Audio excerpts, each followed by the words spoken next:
Hi, I'm Natalie. And I'm Angela. And we are Blondetourage. Here today with the director and some of the cast of the brilliant film Godless, the Eastfield Exorcism. Congratulations to you all. You so eloquently portrayed the harrowing story of a tormented woman whose husband believes she's in need of an exorcism rather than traditional medicine and therapy. And we were lucky enough to see this before its release, and we just loved it. Loved it so much that we watched it a second time. I don't know if we're going to include that because I don't know if we're allowed to say that we did that we got the screener. Are we allowed to have that? Yeah. Go for it. Why not? Okay. Good. So yeah, we weren't sure. So yeah, we watched it. We both watched it again this weekend, and it I didn't think it was possible to blow us away more, but it did. There was a lot more detail we saw this time. It was just unbelievable, you guys. So thank you so much to all of you for talking with us today. So we have the brilliant director, Nick Kozakis, with us. Nick, welcome and thank you. Thank you so much for having us. We're really excited to be a part of this. Like, obviously a big fan of you two and what you've been doing. So it was good to bump into you in New Orleans or Nolans. Nolans. Yeah. And we've got Georgia Eyers. Did I say that right? Yeah, you got it. Close enough? Okay. Who portrayed Lara in the film. Georgia, thank you so much for joining us. Thank you for having me. I feel very excited. Yes. And Tim Pocock. You played a real jerk. Thank you. You're welcome. But yeah, we're happy to have you here as Tim and not as your character because it's nice to be brutal. Tim. Yeah. So this shocking story had so many powerful performances and attention to detail, which made it a really difficult watch at times. And Natalie and I gravitate toward smart, elevated, slow burn horror films, ones that are deeply rooted in drama. Yes, and this was based on true events. Can you tell us what attracted you to the project?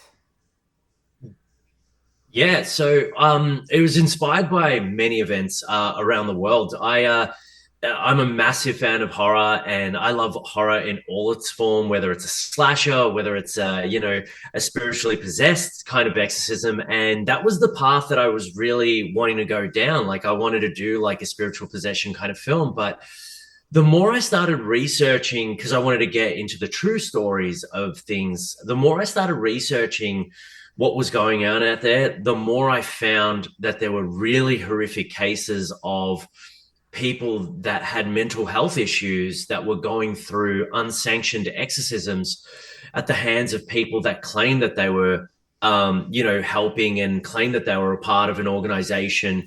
But that wasn't the case. And it was literally brutality. And that horrified me a lot more than, the Constantine type of, monsters coming out of people and all that kind of stuff, which I still love and I'm a huge fan of, but there was something so raw, gritty, and terrifying about finding out about these cases, and they're all similar in their own right, which was the most horrifying thing. Like, no matter what period it's set, whether it's the 80s, 90s, 2000s, now, they're all very similar in the way that people get brutalized during exorcisms, and that's the story we ended up taking that path and really kind of putting on screen.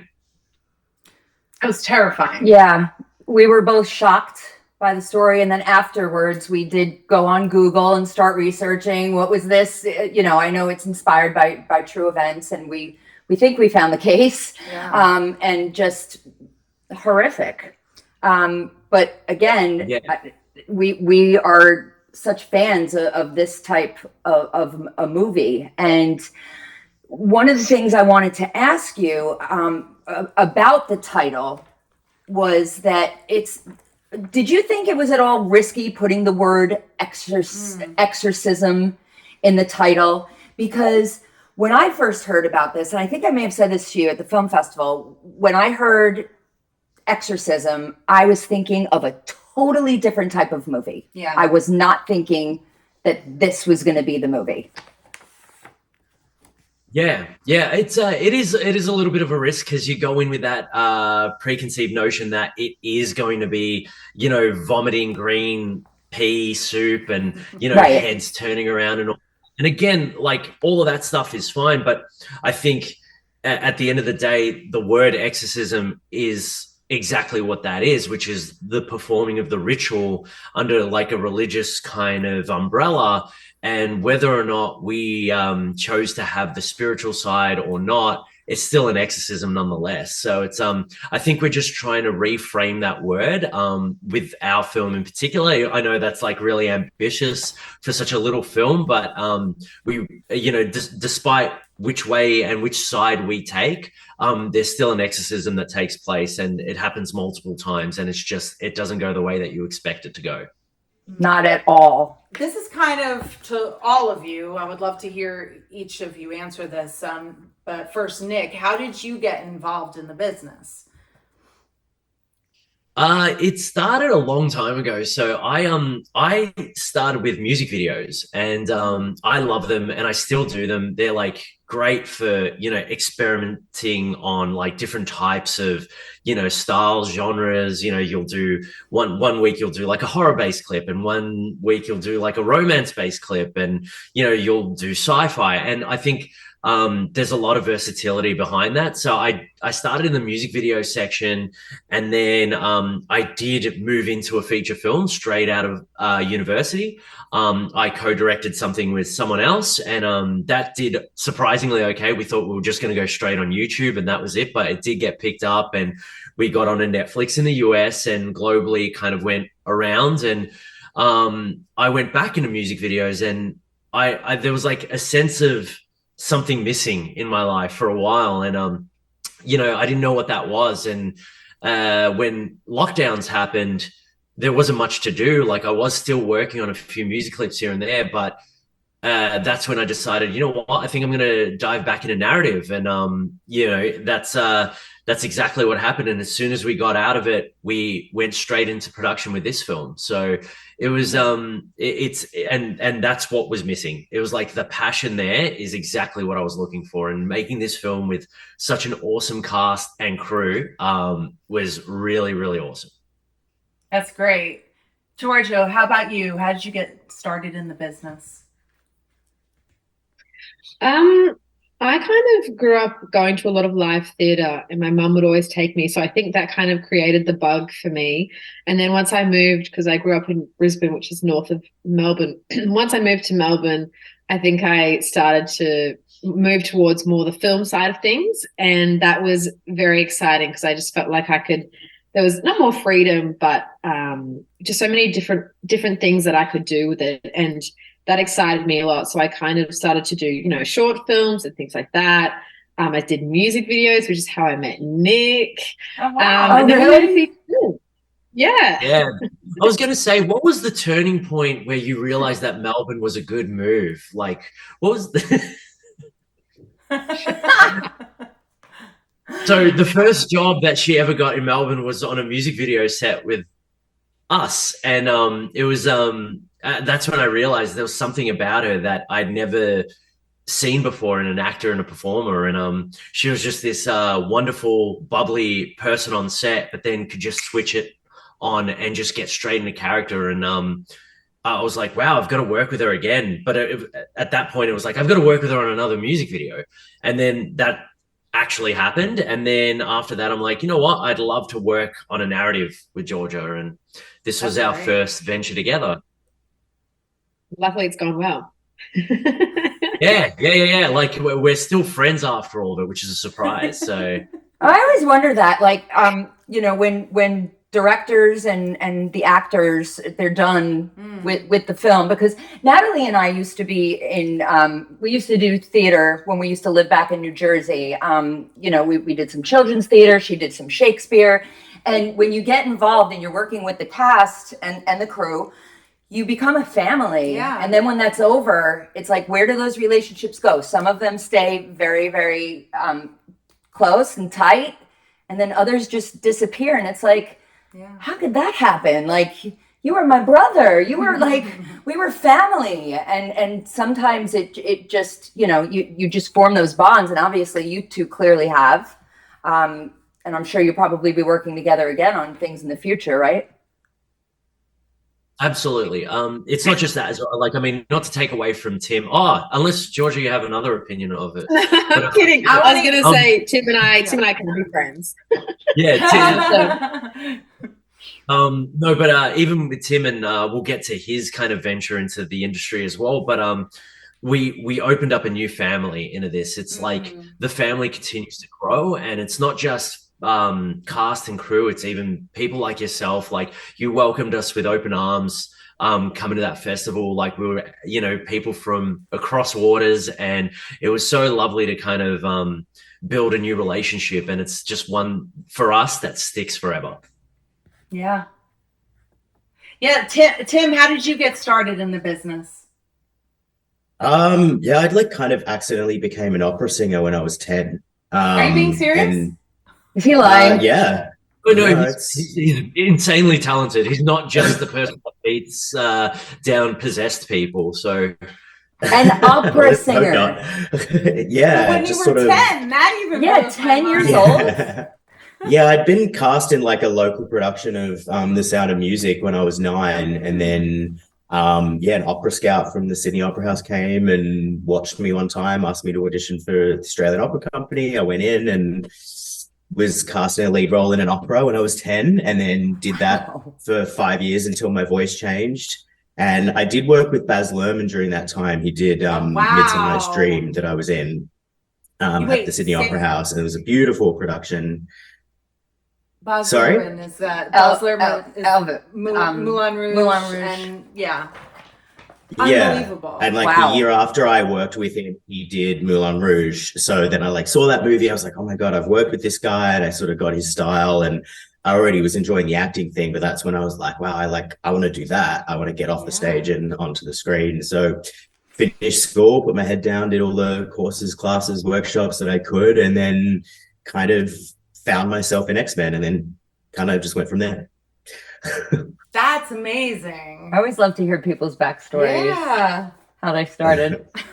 It's so cool. interesting.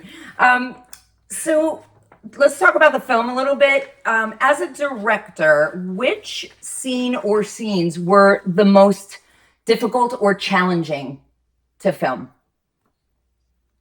yeah, that's a really good question. It was honestly, I would say a lot of the possession and exorcism scenes were really difficult in the sense that they were difficult in theory and in the mindset going into them, because you've got to toe that line real carefully. You know, it could be too much or not enough. And luckily I had, so, you know, from the script, we had a really well-written script by Alexander Angeles Wilson where his words pretty much came to life on the page. So visually we knew what we were doing, but then performance-wise, that's a totally different thing. And the one thing, you know, you move into my first feature film as a solo director, it's like, am I going to be able to convey that on screen? And luckily I had amazing talent surrounding me, and through rehearsals, seeing them rehearse that and just getting it there in like a random room, I knew that once we were on set, we were going to be able to achieve that. And it was just incredible to see that transformation from rehearsal to set in front of camera, and just see that bring it to life. So it was a bit nerve-wracking, but like all in all, it was just, they just got it, and they did such an amazing job. They really did. Indeed. Tim, what was the most difficult scene for you to film? No spoilers. There's a scene towards the end that was a little bit hectic. It was a long scene. Some pretty gnarly stuff happens, and then afterwards my character has quite a lot of emotional transitions, I would say. One might call him unhinged. That was kind of difficult to get into that mindset, and I think just leading up to it, I was very anxious about whether I could do it, what would actually happen, where it would really go, all that kind of stuff. It was just a full day in a hot tin shed in rural Victoria with like 40 very sweaty, hungry, hot, tired people. And we did it. We did a take of that went for like 17 minutes, I believe, of me just like yelling and being not so nice to a certain someone. And then I think we got the scene and we called cut, and I think was there like 1 second left on the battery or something on the camera. We were like I think it was on the card, and we had like it went down to 0, and like that's at that point where you either press the stop record button or you lose the whole take potentially. So oh my god, after we let it run, but again it was a very long take, and straight after that it was like we yelled cut, got everyone out, got everyone reset. Like we had such an incredible production team behind the scenes as well, between Lauren and Tim, who did such a wonderful thing on set to protect everyone and make sure that everyone was comfortable. But during the takes it was very uncomfortable, just the natural psychology behind it as well. But you know, we had psychologists on set to make sure that everyone was safe mentally and all that. So it was it was a really interesting experience to have that tension and that desperation, and then you yell cut, cameras are off, everyone resets, and everyone's back to normal. It was a really kind of special environment. So I don't want to assume, Georgia, that for you that scene that Tim was talking about was the most difficult, but was it? Like emotionally for you? Surprisingly, no. I think I was just trying to obviously make Tim feel comfortable, because like, you know, what he has to do in that scene is quite difficult, and also because it's got a lot to do with me. So it's just, you know, allowing him to feel like he can just go at it hardcore and not really have to constantly ask me. And I mean, that goes with the trust thing as well, and we'd kind of established that prior. But I think, I mean, a lot of it's hard not to talk about it without spoiling it, but a lot of the scenes in the shed, it was more just like you get physically quite tired because you know, doing these things over and over again. But I would say, honestly, between cut and action, it was a very calm environment. So it wasn't too mentally taxing, despite how it looks on film. Interesting. I wouldn't have guessed that. I was just gonna say, it's you know, it's a testament to like the cast as well. Like, you know, they all had such respect for one another. It's like Tim was battling his own stuff, being that this is a subject matter that is so close to home to him, and there's some trauma behind it, and for him to deal with that, being character, remember 40 pages of dialogue, and then still take into consideration his co-cast and the people surrounding him to be like, hey, is it okay if I do this? It was so wonderful to see everyone caring for one another. Yeah. There has to be a lot of trust on set, I imagine.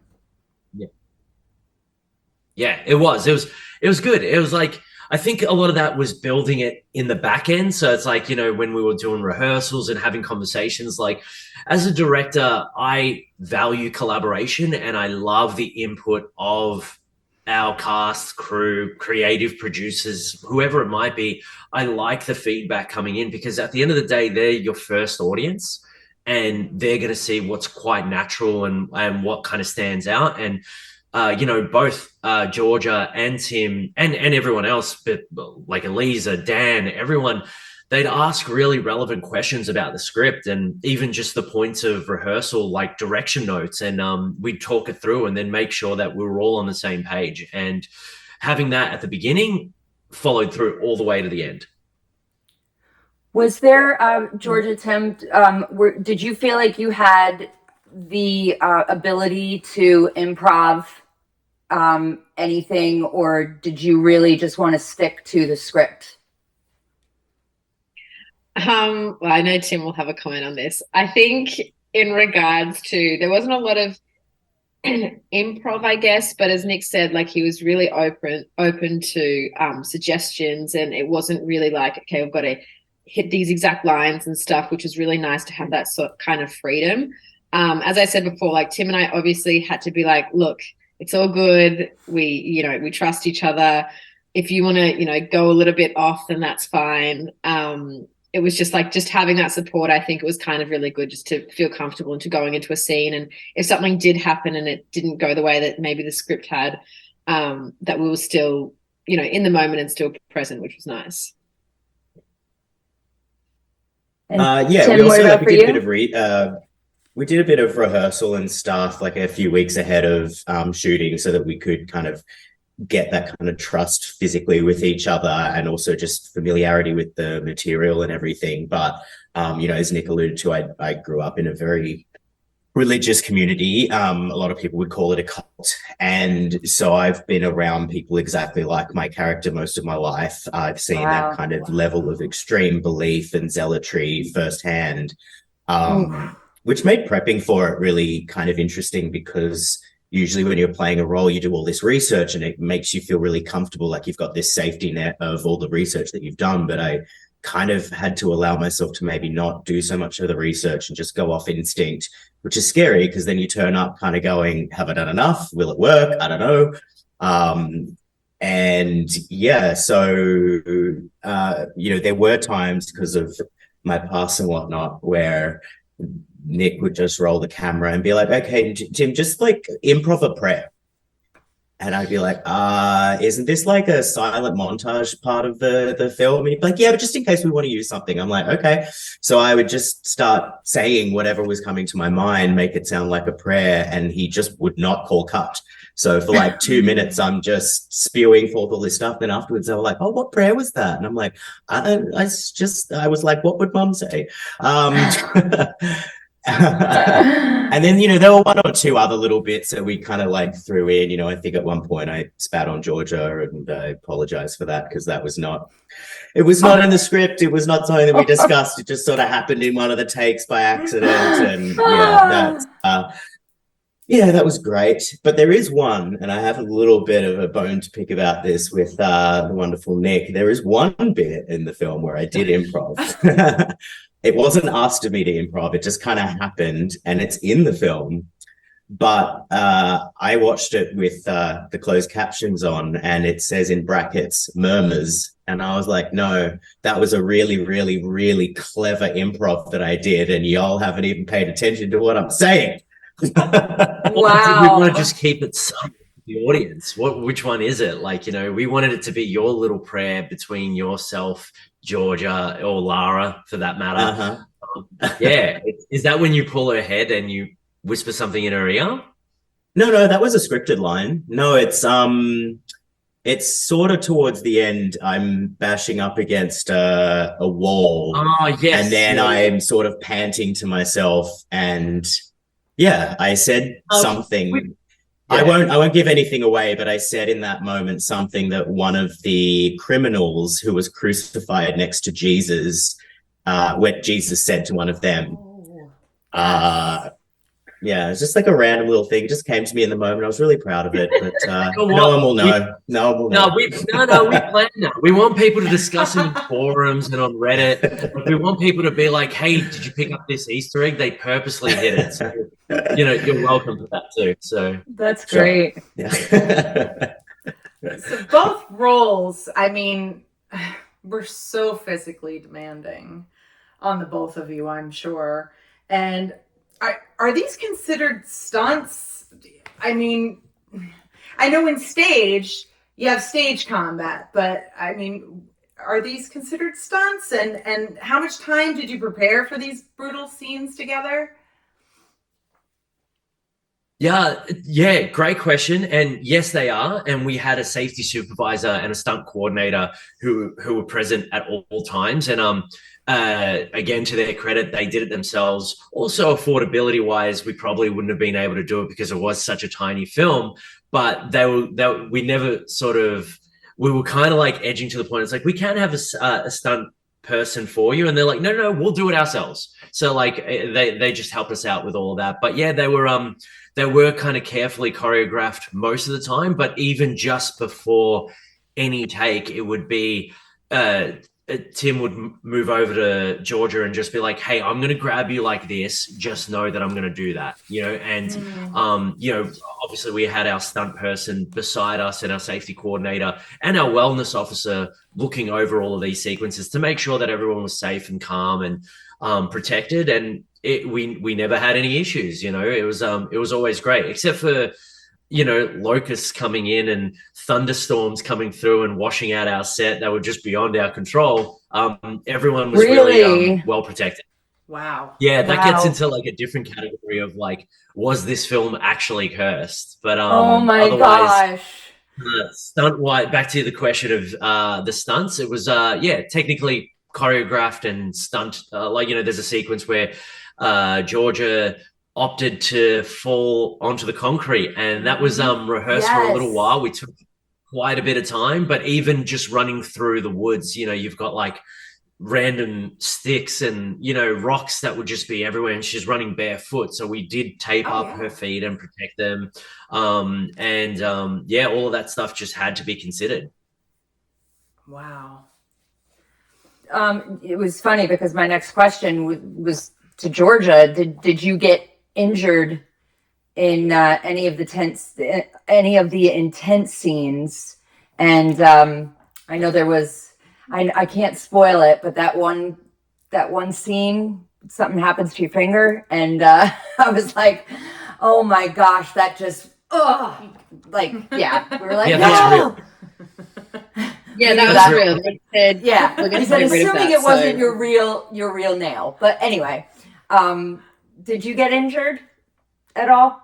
Did anything hurt or bother you while you were filming all that? Not really. I mean, as Nick said, like there are a few stunts and stuff, and there were a few times where they would say, you know, it's okay, like we could do it like this, and me being me, I was like, nah, I'm fine. And then maybe like afterwards I'd be like, oh, okay, maybe I should have listened to them. But no, for most of it, I mean, it was physically quite tiring, but I think like the adrenaline of it all kind of keeps you going. And it was probably only until we finished filming that your body goes, oh my gosh, that was actually a lot. But during filming, I didn't have any major injuries or anything like that. So I was lucky in that regard. But as Nick said, like we had a lot of people around us ensuring that we were safe, which was good. Even though Tim was spitting on me and stuff, but that's okay. So maybe you can branch off and end up, you know, you kind of like the stunts, and maybe be a stunt woman one day. I mean, I like the stunts. I don't know if the stunts like me or if I can do that long, but yeah. All right, Tim, is this the first time that you've ever portrayed such an unlikable character? Someone with no redeeming qualities, like we said, and I know you like that on Instagram. You gave us a little from our review. Because you did your job. Thank no you. redeeming qualities whatsoever. Yeah, I want to put that as my like Instagram bio. This man has no redeeming qualities whatsoever. Just leave it at that. Yeah, it's definitely the first time I played someone like this. I think, you know, I did a TV show a million years ago where my character was quite arrogant, and it was pitched to sort of a teenage market, so they didn't like him very much. But very much a different vein to this. Yeah, it's exciting. I think sometimes when you have big old blue eyes, people are just like, oh, he's just always going to play the nice guy. So it's difficult to maybe be seen in the light to do like something more like this. So I was really excited to have the opportunity, but then again, being untested, it was like, well, can I actually do it? But yeah, no, it was fun. It was scary, but it was good. I'm happy with it. I'm proud of it. I like that people say they hate me. So yeah, that's what I was going for. It was so incredibly intense. And it's amazing to see someone like Tim who's beautiful on the inside as he is on the out. Like I have a secret man crush on him, but like he's such a beautiful human in all facets, and then to see him transform into someone that unlikable, I mean, we toe the line a little bit because he is a very charismatic person, and you just, when you see someone that attractive, you're like, oh, okay, I can sort of, you know, listen to something he has to say to begin with, and to see him slowly manipulate and change, and that's to his craft of acting. It was really interesting to see another side to him. And, you know, like, that's not who he is, but that's who he became on camera. Yeah. It's funny because when we were at the film festival and I think we were talking to you, Nick, about when we didn't get in the first showing of it, and then you said, "Oh, he's in the film," and we looked at him and we're like, "Oh my god, he's so cute! Oh, he's so cute! He's so cute!" Probably the love interest, yeah, the love, whatever. Or... And then all of a sudden we watch it and we're like, "Oh, there he is!" That's and, him? and like, "Oh god, he's awful." Yeah. Yeah, that's what we want to do. Like, you know, change expectations of people that what we think they are, they're really not. You know, it's like you see a beautiful human and they could potentially be a monster. You know, so that's that was something that was kind of in the forefront of that. But that's not the reason why we chose him. It was his tape that like, thankfully Dan Ewing was the one that recommended Tim and put him forward for the role. And of all the tapes that we got from such incredible actors that did such a wonderful job, and thinking that we had the role cast, in comes Tim. And it was so haunting and chilling to see that performance where it just felt real and you saw the duality behind the character. And it was just a blessing that it came in late into the game. But yeah, wouldn't see anyone else in that role. Same goes for Georgia. I don't want to take away anything from her. She's unbelievable in this film. And like, it's been good to see that audiences have understood that and seen the pure talent that's been behind that too, because she was just amazing. But seeing her like go through all of these different characters, because she's playing at least 4 different people in this film. Exactly. And then cut, and then she's back to regular old goofy Georgia. It was just awesome. It was so awesome to see that. Yeah, you know, the second time I watched it, I don't know if you picked up on this too, but I really was like looking at it, like the lines and just into your eyes, and seeing how you went from this just pathetic, sad woman who then has this flashback, you know, and obviously I can't give it away, but when you go to the flashback before, and you look like a completely different person. Yeah. It was so weird. Mm-hmm. I mean, it was amazing. No, all I was going to say is that, there was very little scenes where I looked healthy, I guess. And the days that we had that, everyone on set was like, "Oh my gosh, you look great." I was like, yes, because Nick hasn't put me in terrible, horrible makeup. I look more human. But no, it was fun. But it was also fun not to look like that and only have glimpses of that through the film. But yeah. One of the questions that I always am curious about is, you know, we put ourselves out there as directors, as reviewers, as actors and actresses, and you know that social media and people behind a computer, behind a phone, whatever, they always have, there's always the naysayers and the people who have negativity. How do each one of you handle when you get a negative review on something? How does it feel? How do you deal with it?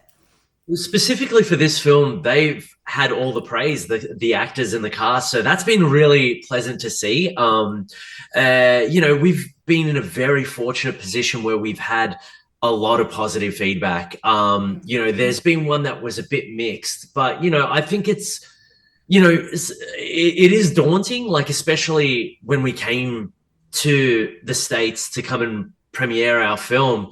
It's not on our home ground. So like suddenly it's like we've got to disconnect there in some way, shape or form. And that's the perception that we have. And then we come to an audience of people that we don't know. They're not family and friends, you know, they're not people that worked on the film. And so there's like that extra layer, and you're like, oh, are people going to get the film? Are people going to love it? Are they going to hate it? What's going to be said? We were in a very lucky position that so many people had positive, beautiful things to say about this film, and they got it. And for those that might not, I encourage conversation. I think that the most important thing is to like ask questions, talk about it. Like I said, we had one mixed review, and I think that it's still great that it's out there because people will still be curious and still want to go and see it for themselves. I think it's really important to have all sides come together and have a discussion about it. So that's something that I've learned with this film in particular, which has been great. I don't know about the other two. I know, Tim, you've been in a lot of other stuff as well. Feature-length films in Georgia. I don't think you have any negativity at all. So in this press, so everybody loves Georgia. Everyone loves Tim, Georgia, the whole cast. I think they've had like a lot of praise, which has been great. Everybody, the whole cast, the ensemble was wonderful. I mean, and I don't think we even said it enough that the husband, he was also wonderfully horrible. Yes. You know what I mean? Like he was so, oh my gosh. Murdering his neck. Yeah. I mean, but he was excellent. Excellent. But like the whole point in like negativity. So when we first started our channel, we were like, okay, we're gonna put ourselves out there.